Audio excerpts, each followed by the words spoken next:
Guys, അപ്പോൾ weight loss അല്ലെങ്കിൽ fat loss ഈ രണ്ടിൻ്റെ വ്യത്യാസം എന്താണ്? വെയിറ്റ് ലോസ് എന്താണെന്ന് വെച്ചാൽ നിങ്ങൾ ഒരു ലിമിറ്റില്ലാതെ മരിച്ചിരുന്ന് കാർഡിയോ ചെയ്യുക, ഒരു ക്രാഷ് ഡയറ്റ് ഫോളോ ചെയ്യുക. അപ്പോൾ എന്തായാലും ബോഡി എന്തായാലും വെയിറ്റ് കുറയും. ഒരു മന്ത്ലി 5 to 10 കിലോ വെയിറ്റ് വരെ നമുക്ക് വെയിറ്റ് ലൂസ് ചെയ്യാൻ സാധിക്കും. പക്ഷേ ഒരിക്കലും അതൊരു നമ്മുടെ ബോഡിയിൽ ഫാറ്റ് ഫോക്കസ്ഡ് ആയിട്ടുള്ള വെയിറ്റ് ലോസ് അല്ല സംഭവിക്കും. അപ്പോൾ എന്ത് സംഭവിക്കണമെന്ന് വെച്ച് കഴിഞ്ഞാൽ ബോഡിയിൽ നമ്മുടെ വാട്ടർ വെയിറ്റ് പോവും, ഫാറ്റ് പോവും, മസിൽ മാസ് പോവും. അപ്പോൾ ഇത് ഓൾ ടുഗദർ ബോഡിയിൽ ജനറലായിട്ട് പോകുന്നതാണ് ഒരു 10 കിലോ. ഒരിക്കലും അത് ഫാറ്റായിട്ട് പോകുന്നതല്ല.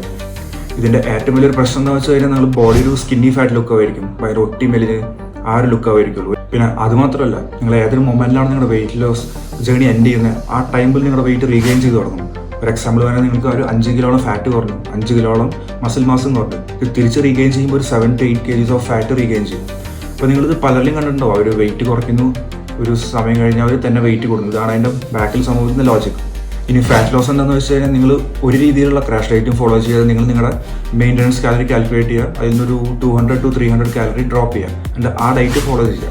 അപ്പോൾ ഡയറ്റിൻ്റെ കൂടെ ആണെങ്കിൽ കൂടെ നമ്മൾ നമ്മുടെ ബോഡിക്ക് ആവശ്യമായിട്ടുള്ള പ്രോട്ടീൻ ഇൻടേക്കും ഫോളോ ചെയ്യും. അതിൻ്റെ ഒപ്പം നിങ്ങൾ സ്ട്രെങ്ത് ട്രെയിനിങ് ഫോളോ ചെയ്യുക, അല്ലെങ്കിൽ ജിമ്മിൽ പോയിട്ട് വെയിറ്റ് ട്രെയിൻ ചെയ്യുക. ഓക്കെ, ഇതെന്തിനാണെന്ന് വെച്ച് കഴിഞ്ഞാൽ നമുക്കിവിടെ ആലോചിക്കാം, കാർഡിയോ ചെയ്താൽ പോരുന്നൊരു ക്വസ്റ്റ്യൻ ആണെങ്കിൽ നമ്മളിവിടെ വെയിറ്റ് ട്രെയിനിങ് ചെയ്യുകയാണെങ്കിൽ നമുക്ക് നമ്മുടെ ബോഡിയിലെ മസിൽ മാസ് റീറ്റെയിൻ ചെയ്യാൻ പറ്റും. ഒരിക്കലും അവിടെ നമുക്ക് മസിൽ ലോസ് സംഭവിക്കില്ല. നമ്മൾ ക്രാഷ് ഡയറ്റും നമ്മൾ എക്സസീവ് കാർഡിയോ ചെയ്യുമ്പോഴേക്കും നമുക്ക് മസിൽ മാസ് കൂടെ പോയിട്ടാണ് നമുക്ക് വെയിറ്റ് പോകുന്നത്.